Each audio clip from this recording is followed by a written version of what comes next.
1, 2, 3, come on!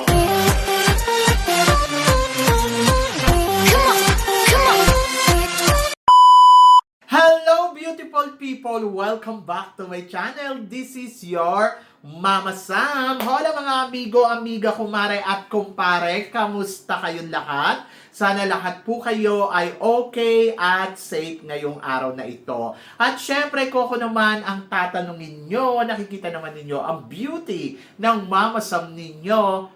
Fresh overload pa rin, di ba? Ganyan talaga kapag umiinom ka ng maraming vitamin C plus kumakain ka ng maraming banana. Dahil sa banana, mas nakakaloka ang ganda ng Mama Sam ninyo. Charot! So, kamusta naman kayong lahat? Sana lahat kayo ay okay na okay ngayong araw ng Saturday. So, happy Saturday sa atin lahat ng bonggang-bongga. Kung ako naman ang tatanungin ninyo, ay nako, sobrang happy ng Saturday ko. Bakit? Dahil kumain kami nino kanina sa Holiday Inn. Itong yung Holiday Inn na to, never pa kaming nakakain dyan sa hotel na yan. Meron kaming kinakainan dyan sa may Ekamay, malapit sa Ekamay, sa Prongpong. Pero, nagsawa na rin ako doon kasi parang ganun din naman yung mga pagkain nila. Pero etong pinuntahan namin kanina sa tabi ng Intercontinental Hotel malapit sa Central World, ay nako, dati tinitingnan ko lang siya. Tapos sabi ko, try ko nga kaya dito. Mayroon talagang nag-aano na promo.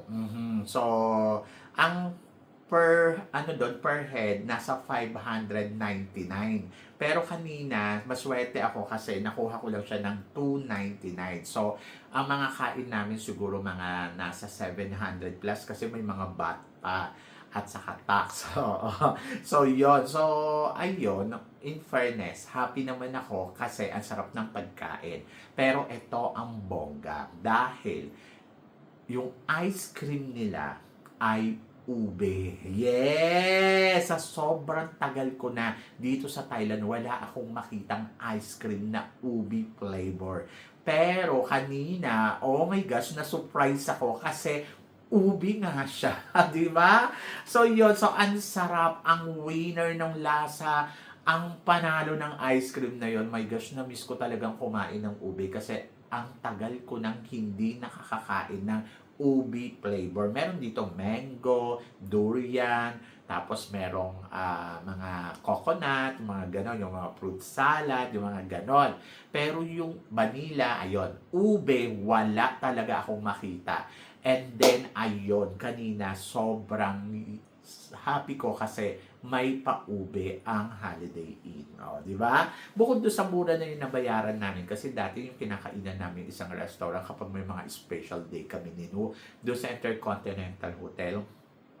Medyo mahal siya kasi nasa 3,000 pesos per, doon yung lunch. Pero dito sa kinainan namin siguro mga 1,200 sa pesos o mga ganun lang or 1,000 plus. Kaya winner, di ba? So tapos may ubi pa. At plus, syempre, busog yung mata ko sa mga lalaki dahil meron dong isang grupo na taga-Kuwait pero mga teenager pa. Kaya lang, grabe, ang gaganda ng mukha, nakakaloka. So, bumalik na naman yung interest ko na parang, alam mo yung gusto ko na makatikim ng Arabo. Sa buong buhay ko kasi hindi pa ako nakakatikim. Pero, sabi ko, panalo, nakakaloka. Tapos, nakakatingin pa sila sa akin. Yung, alam mo yung pagdadaan sila sa amin, tititigan ka talaga, nakakaloka. Siyempre ako naman nakikipagtitigan. Charot. So, yun. So, bukod doon sa ube, may pa-dessert din yung mata ko. Charot! So, yun. Pero, syempre, ang bottom line lang neto ay happy kaming dalawa ni Nu kasi sobrang relax ng araw namin today. Di ba? Pero, syempre, bago ako tumika, gusto ko rin magpasalamat sa walang sawang tumatangkilik dito sa Mama Sam Vlog. Araw-araw, lagi-lagi. Maraming salamat sa mga bago nating subscribers. Hello sa inyo lahat. At saka sa mga makasolid na Mama Sam dyan. Kaya naman, ngayong araw na to, marami akong hatid na chika na talaga naman, oh my gosh, magtataas ang kilay ninyo ng bonggang-bongga sa mga pag-uusapan natin ngayon. Kaya guys, wag na nating patagalin ang ating mga chika. Para sa una nating chika, eto nga, kinoronahan na ang bagong reyna ng Vietnam para sa Miss Earth nila ngayong taon na to. So, ang bagong Miss Earth Vietnam ay si Pham Hoang Tu Yuyeng. Ayun pala yung purpose kung bakit nandiyan si Miss Earth. Ayun pala ay may Miss Earth Vietnam. Akala ko kasi wala lang. Anyway, congratulations sa bagong reyna ng Vietnam. At kung tatanungin nyo naman ako, may laban ba ang reyna ng Vietnam? Kung sa Vietnam gagawin ang Miss Earth, may laban siya. Pero kung sa Pilipinas, syempre wala siyang laban. Charot! Anyway, alam naman natin ang Vietnam kasi lagi silang nagmamanipulate ng resulta. Yung ano mo yun, yung laging in at pasok sa banga yung kandidata nila, di ba? Aminin ninyo yan. Ayoko man sabihin na ganon, sorry to my word, pero nakakaloka kasi, di ba? Pag sa Vietnam, parang laging nasa first runner-up or winner yung kanilang kandidata, top 5, kahit hindi naman ka top 5, maluloka ka. Pero naiintindihan ko, kasi nga, mga pilingera din sila na gusto din nila maging powerhouse. Charot!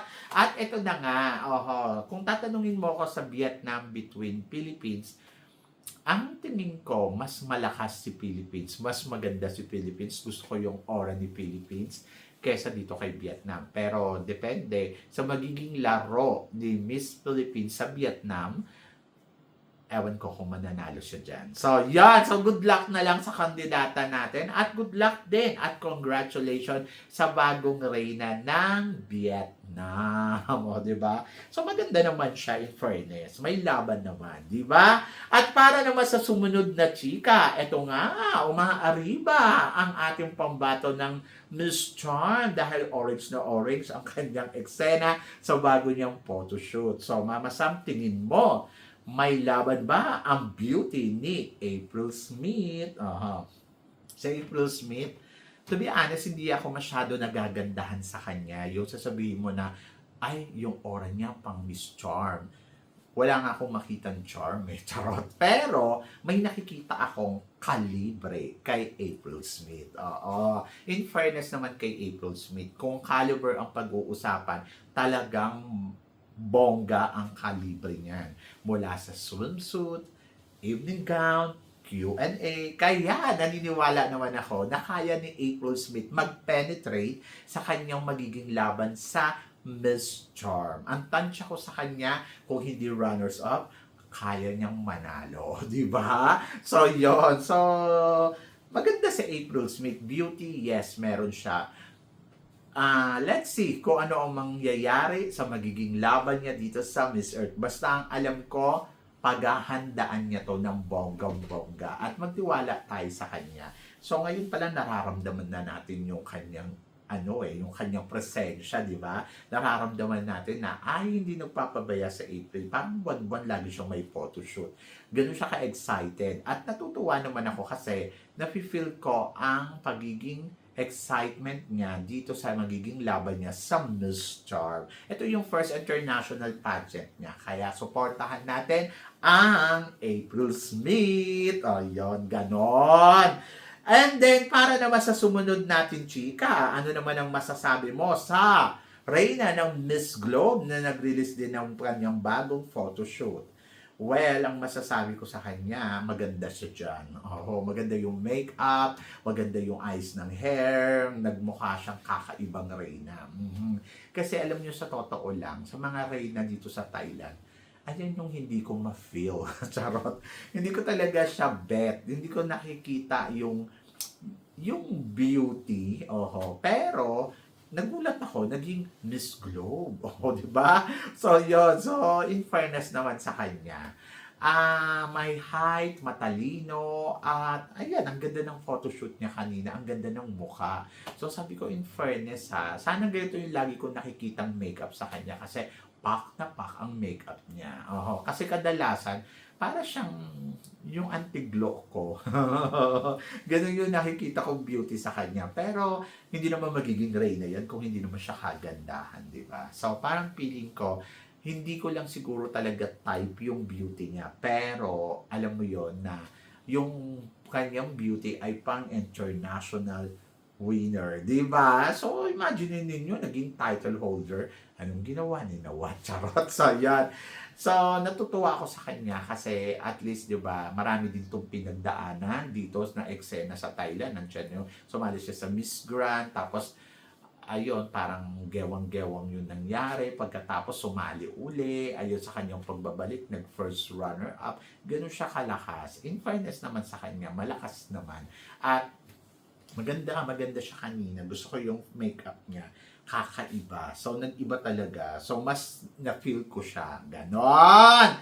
At para naman sa sumunod natin, chika, eto nga mga pambato ng Thailand sa Miss Universe Thailand.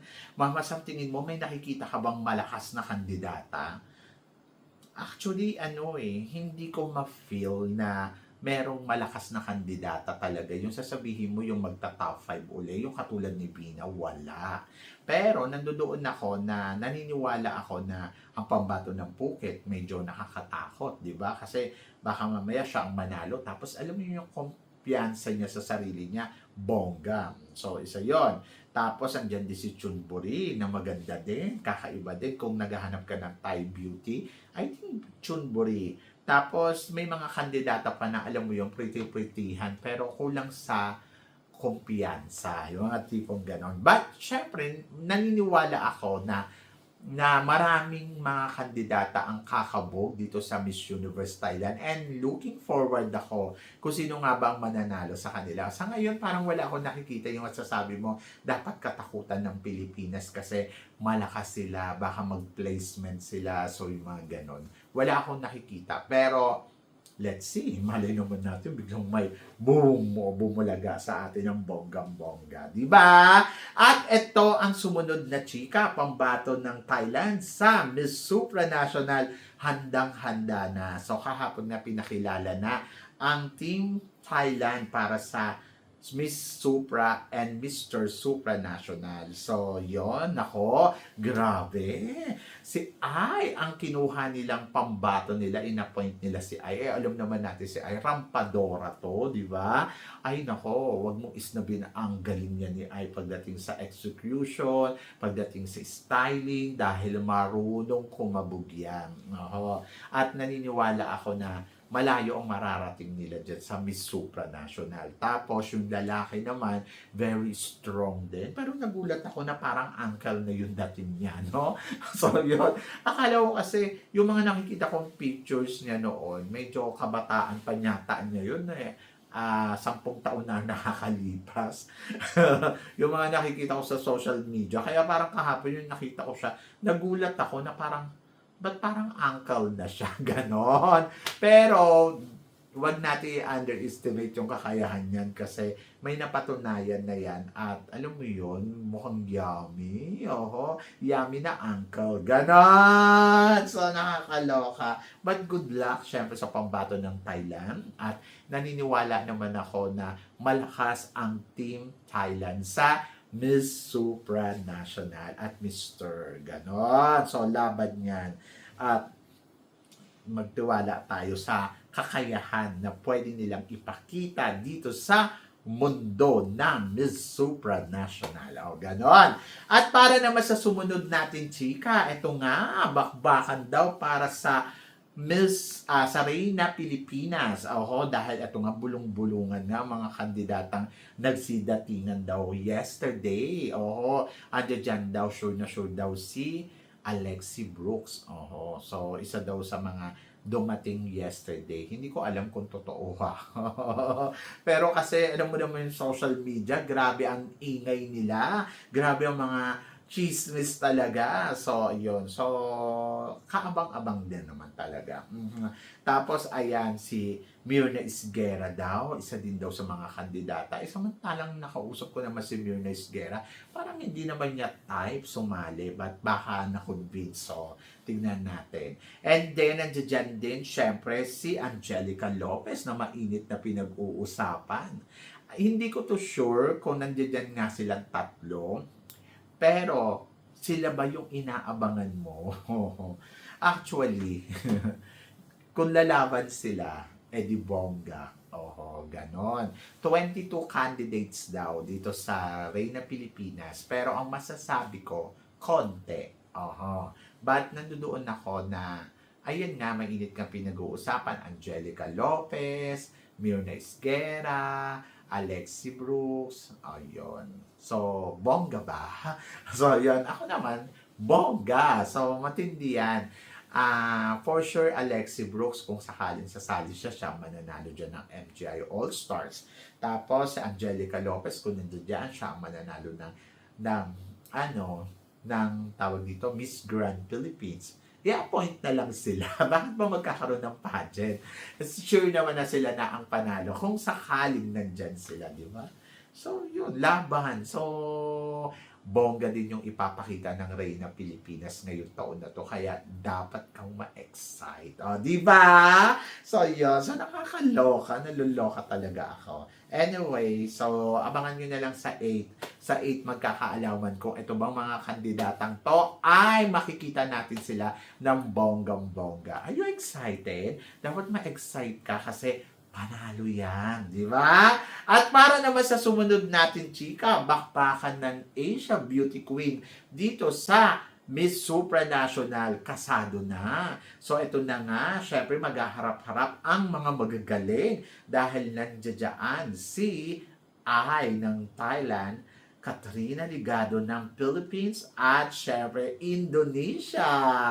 Ay nako, ayan nga, di ba, si Indonesia, si Agnes Rahaheng. Tapos si Ai Kanlayat, at saka si Katrina Ligado, di ba? So ito talaga yung dapat mong abangan kasi magkakasubukan ang country dito. Country ng Thailand, alam nyo, hindi sila nagpabaya, naghanap sila ng malakas na kandidata at talagang isa sa mga tinuturing kong malakas at panalo rumampa yan, si Kanlayak. So nakakaloka yan.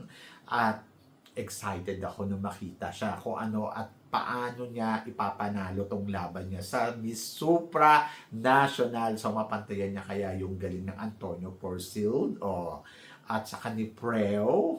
So possible. And then of course si Agnes. Oh my gosh, malakas din tong Indonesia na to. So nagpakitang gilas to sa mga Q&A, talagang lumalaban. At ngayon sa social media, maingay kasi nagpa-top notcher ang lola mo. Kaya, ano yan? May ganon. And then, of course, si Katrina Ligado. Oh my gosh.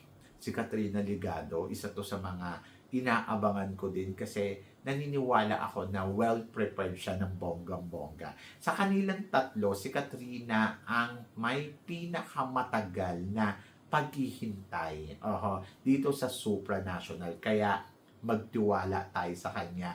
For sure naman, yung tagal niyang yun, nag-prepare siya ng bonggang-bongga, di ba?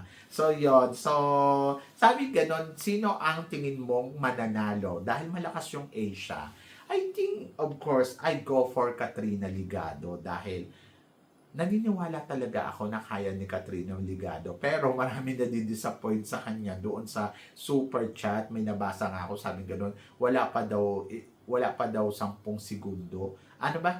30 minutes? 30 seconds. Wala pa daw 30 seconds. Hindi niya na daw tinapos. Ay, 1 minute naman yata.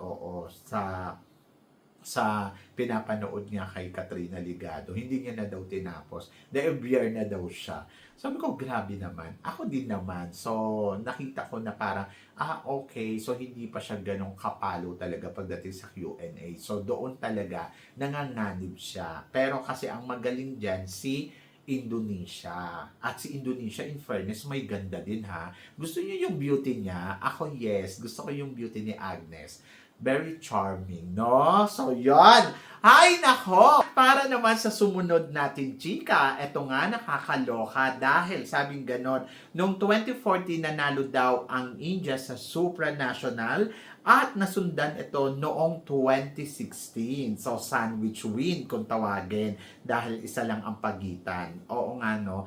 Ang India pa lang ang nanalong Miss Supranational na, alam mo yon na magkasunod, pero ang Pilipinas wala pa.